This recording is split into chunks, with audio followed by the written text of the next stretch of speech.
أوف أوف أوف أوف أوف أوف.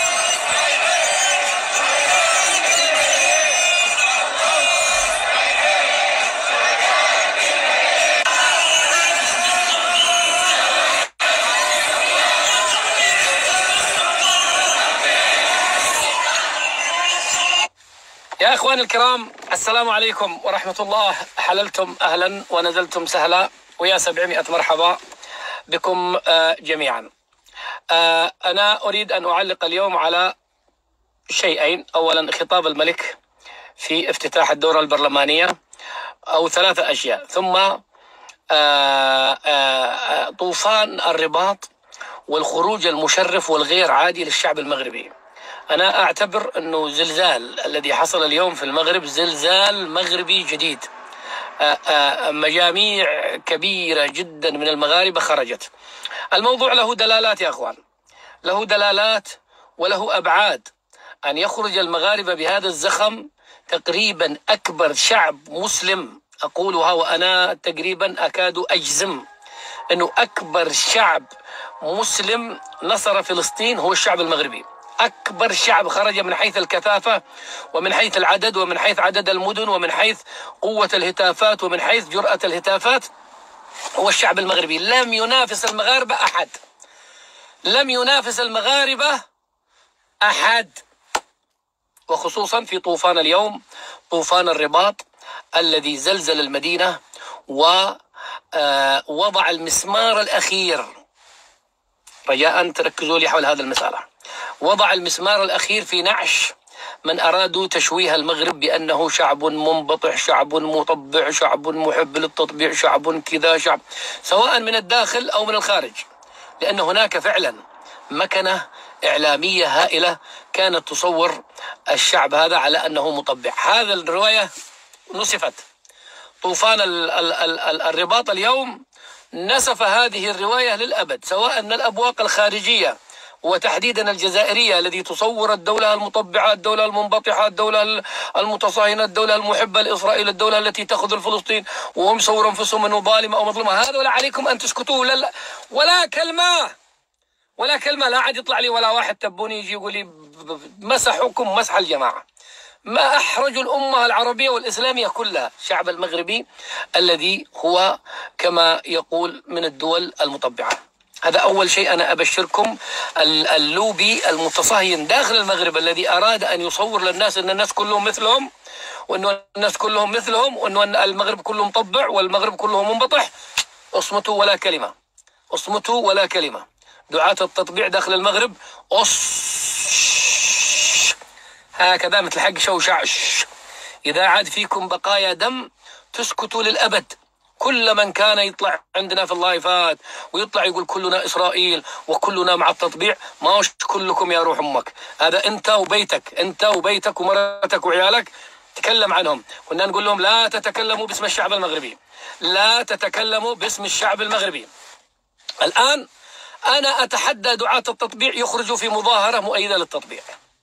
اخرجوا، ورونا حجمكم، ورونا حجمكم في المغرب يا من كنتم تقولون وتصورون للناس على أن هذا شعب مطبع. اخرجوا للشارع، ورونا حجمكم، كم عددكم، ما هو تأثيركم. خرجوا، وخصوصا اللي مغرمين بالكيان ومحبين لإسرائيل التي ستمنحهم قبة والصديقة والدولة الصديقة والحليفة والتي تعترف لنا بالصحراء. اطلعوا ورونا شطارتكم. هيا اطلعوا، اطلعوا خذوا العلم الإسرائيلي وتظاهروا في الرباط. شوفوا ما هي ردة فعل. أولا سنرى حجمكم كم أنتم. هل تشكلون نسبة من بين المغاربة؟ كم نسبتكم؟ ما حجمكم؟ ما قدركم أنتم في وسط هذا الشعب العربي الأصيل المسلم المرابط القوي الوفي مع قضية الأمة الأولى وهي فلسطين. اطلعوا اطلعوا اطلعوا اطلعوا يا دعاة التطبيع، اطلعوا أيها المطبعون، يا من أردتم أن تسبقوا وساخاتكم بالشعب المغربي كله. ها هو الشعب المغربي قد خرج عن بكرة أبيه، خرج بغالبية ساحقة، وترككم أنتم شذاذ هناك من شذ من المغاربة، وأصبحتم كالمجروبين، كالناس الذي فيهم جرب لوحدكم كذا على جنب. لا تستطيعون أن تخرجوا وتورونا حجمكم داخل الرباط ولا داخل مراكش ولا داخل كازا. خرجوا خرجوا. أنتم قلتوا أنكم على شيء، وأنكم تحبون إسرائيل وتحبون الكيان الصهيوني وأنكم مع التطبيع. يلا اخرجوا ورونا، اخرجوا، رغم أنكم بذلتم ملايين شبكات سرية وحسابات وهمية لتغيير وتزييف وعي الناس. هم المغاربة طحنوكم، الشعب المغربي طحنكم، الشعب المغربي بوف بوف بوف بوف بوف نسف الدنيا ولا أحد خلاه. أنا أفدي القلوب يا مغاربة، أنا أفدي هذا الشعب البلاد، شعب أحرج الوطن العربي كله. أكرر أن الشعب المغربي أكبر شعب نصر فلسطين إلى حد الآن. هناك خرجت مظاهرات، بعضها على استحياء وبعضها على خجل وبعضها يعني جمعوا لهم كم ألف، لكن المغرب في أيام كل يوم تخرج. واليوم هذا الطوفان الكبير وربما لن يكون الأخير، نطالب بطوفان داخل كازا وطوفان داخل طنجة وطوفان داخل أكادير، وفي كل المدن الرئيسية يحصل فيها زلزال مغربي يزلزل عروش المتصهينين والذين أرادوا أن يصوروا المغرب والشعب المغربي على أنه شعب مطبع. قسما بالله رديتوا فينا الروح، قسما بالله العظيم يا أخواننا في المغرب أنكم رديتوا فينا الروح، وأنا شخصيا رديتوا في الروح. أنا اليوم كنت أراسل واحد مغربي أنتم تعرفونه، التقيت به وتكلمنا عن التطبيع، فكانوا شوفوا، أتمنى المغاربة الأحرار يفهموا هذا الكلمة، لأنه الله يبرئني من سابع سماه. يا جماعة أنا كنت أقول لهم يا جماعة التطبيع قرار سياسي فقط، لا يلزمكم أنتم كشعب، قرار سياسي. كانوا يقولوا لا سيادي، كنت أقول لا، أنتم حتى المفاهيم عندكم مغلوطة. لا، ليس قرارا سياديا، مو قرار سيادي، هو اسمه قرار سياسي، ليس له علاقة بالسيادة، لأنه السيادة لا تتجزأ ولا تلقى، وهذا القرار التطبيع ممكن يلقى وممكن يذهب. وإذا كان سيادي معناته هذا الملايين التي خرجت ضد سيادة البلاد وصف سيادي غلط. صححوا مفاهيمكم، ولما يجي لكم واحد يقول لكم هذا قرار سيادي عشان يفجعكم. كانوا يمارسون الإرهاب الفكري على المغاربة، وخصوصا الرافضين للتطبيع، لدرجة أنه بعضهم كان يؤيد التطبيع. ليش؟ حتى لا يتهم أنه ضد الملك. وأنا كان يقال لي هكذا، كنت أقول يا جماعة القرار سياسي، وحتى ملك البلاد لا يريدكم أن تطبعوا. والله قلتها يا جماعة قبل سنة هو رب البيت. طلعوا لي دكاترة ومشايخ أننا مع ملكنا في التطبيع. يا جماعة هو لا يريدكم تطبعوا. هل قال لكم طبعوا؟ قلت لهم اوحوا لي ولو بإشارة أنه قال لكم طبعوا. لا، أنت تريد أنت تجرئ المغاربة على أن يتمردوا على قرارات الملك.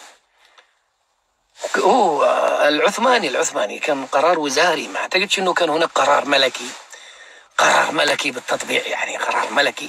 فكانوا يصوروني أنا أنه أنت يا سعد الشرعي تريد أن تجرئ المغاربة أن يرفضوا قرارا ملكيا، أو قرارا كما كانوا يسموه زورا سياديا. تقول لا أبدا يا أخي، لو أراد لكم كنت أقول أتحداكم تأتوني بعبارة تلميحة، توجه للحكومة، للديوان الملكي، للملك، أنه يجعلكم كلكم مطبعين. لا يوجد.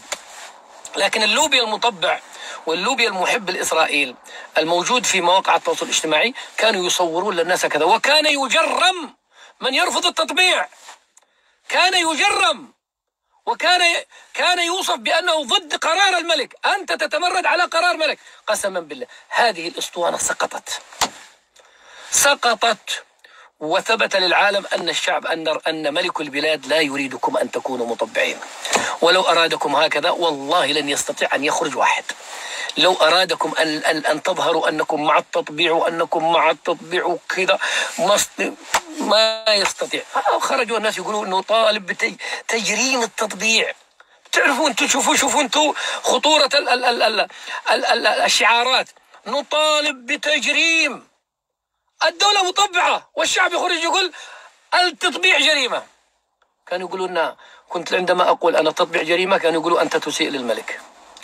يا جماعة الملك ملك دولة، رئيس دولة، هؤلاء الناس اللي هم أشياء لا نعرفها، عليهم ضغوطات، عليهم أشياء، لكنني كنت ضد التطبيع الشعبي وأنافع في كل الشعوب العربية أنه لا يكون تطبيع شعبي. خرجوا المغاربة وبردوا قلبي وأثبتوا أن مواقفي من أول أيام التطبيع صحيحة، وهو هذا الشعب المغربي يعني يبرئني أنا على الصعيد الشخصي. شنت حملات كل ما ذكر التطبيع يشنوا علي حملات، يطلعوا لي الإيخانيون الجدد، سميناهم الإيخانيون الجدد، يطلعوا يعملوا علي حملات، وأنت تشكك وأنت تصفنا وأنت تعمم وأنت تريد أن تؤلب الناس على أن يرفضوا قرارا ملكيا، نحن مع ملكنا في كل شيء، ملكنا قال تطبيع احنا مع التطبيع احنا أقول لهم لا لا لا، ما قال لكم يا عالم يا با.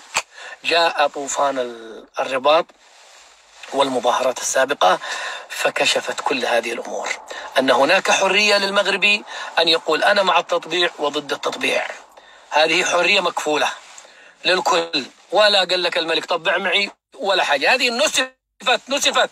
أقول لكم هذا الخروج المغربي المشرف نسف حاجات، والله ما حد استفاد من طوفان الأقصى إلا الشعب المغربي.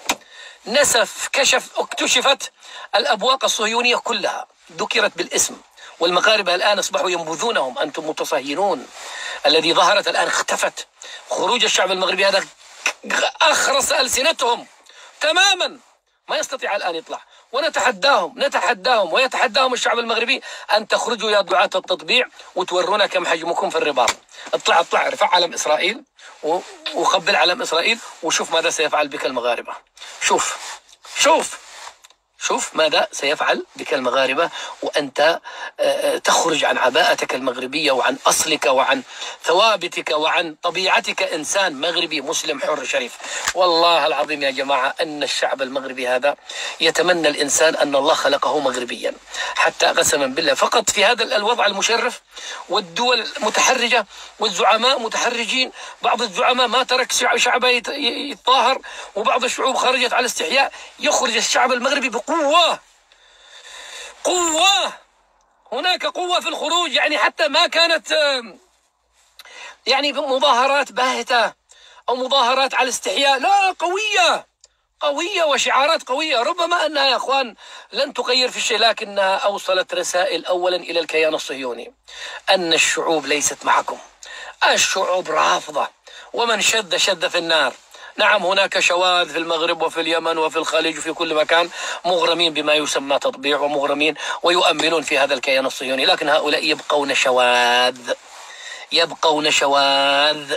أيها المطبع المغربي، أيها المطبع اليمني، أيها المطبع السعودي، أيها المطبع الجزائري، في كل مكان أنت مقارنة بالشعوب أنت مجرد شاذ تشذ عن الإجماع الوطني والإجماع الشعبي الذي هو معروف ومتماسك. يا بلادي يا زين البلدان، يا جنات على حد الشوف، يا أرض كريمة مضيافة وجملها ناطق بحروف، وناسها نخوة وضرافة وجملهم شايع معروف. شحال يا المغرب ولافة واللي سال يجي ويشوف. والله العظيم اني تمنيت اني معهم في الرباط وارى هذا النفس، نفس الممانعة، نفس الكرامة، نفس العزة، نفس الرفض لهذا الكيان الغاصب من شعب عزيز عزيز عزيز عزيز علي. كنت أحزن لما يجي لي مغربي يقول الشعب كله مع الملك في التطبيع، وأنا أقول له قر هذا ليس في صالحك. التطبيع سياسي وليس شعبي ولا روحي ولا له علاقة. أيها المغاربة الذين خرجتم في طوفان الرباط وستخرجون في طوفان كازا وفي طوفان، كلكم أقسم بالله لو استطعت أن أقبلكم كلكم على رؤوسكم لفعلت. نسفتم حاجات، أقول لكم هذا. أتحدى اليوم المغربي، شوفوا سيختفوا كلهم. تلك الأبواق الذي كانوا يطلعوا عندنا في التعليقات ويطلعوا عندنا في التيك توك والمتكتكين ويطلعوا عندنا إحنا مع ملكنا في التطبيع، قلت ولا كلمة.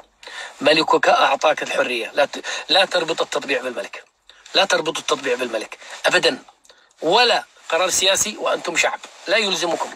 لو ألزمكم لكان قمعكم، والله يقمعك ويقمع أبوك ويقمع اللي خلفوك ولا يخليك أنت. يا روح أمك، يا روح أمك، وأكررها يا روح أمك، أنت يا روح أمك يا المطبع المغربي، أنت الآن شاذ. يا روح أمك، أي أنا أعنيها، يا روح أمك يا مدلل. تريد تكون ملكي أكثر من الملك أنت؟ تريد تكون مغربي أكثر من المغاربة أنت؟ نقول لهؤلاء دائما، كنا نقول لهم لا تتمترسوا خلف الشعب المغربي. كانوا يصورون عندما نحن مثلا، عندما أنا أنافح واحد مطبع يتمترس هو خلف المغرب، فيعتبر أنه كل تعرض له هو أنا أتعرض للشعب المغربي، ويتهمونني بالتعميم. التعميم، هذا التعميم الذي دائما يلصقون بي ويقولون أنت تعمم. عمري ما عممت، بالعكس أنتم من تعممون وتريدون أن تصوروا الناس كلهم زبالة مثلكم. زبالة، أيضا زبالة أعنيها. أنا أعتبر المطبع الروحيا والذي هو يرى في إسرائيل صديقة وحميمة ويقول لها أنا مع إسرائيل في كل شيء، أنا مع إسرائيل في كل شيء لأنها صديقة. أنت يا أخي منطقك هذا زبالة، منطقك هذا زبالة. وها قد نظفوك المغاربة، وخرج الإجماع المغربي القوي الذي سيخرسكم أبد الدهر. لن يجرؤ الآن أي مطبع مغربي أن يجاهر بالتطبيع علنا، وإذا كانوا فعلا يخرجوا للشارع ويورونا حجمهم كم حجمهم داخل البلاد. فيها حرية، لن يقمعك نظام، ولن يقمعك ديوان ملكي، ولن يقمعك درك ملكي ولا حاجة. اخرجوا ورونا كم حجمكم، وارفعوا علام إسرائيل داخل المغرب ورونا علشان نعرف كم حجمكم. هذه أول واحدة.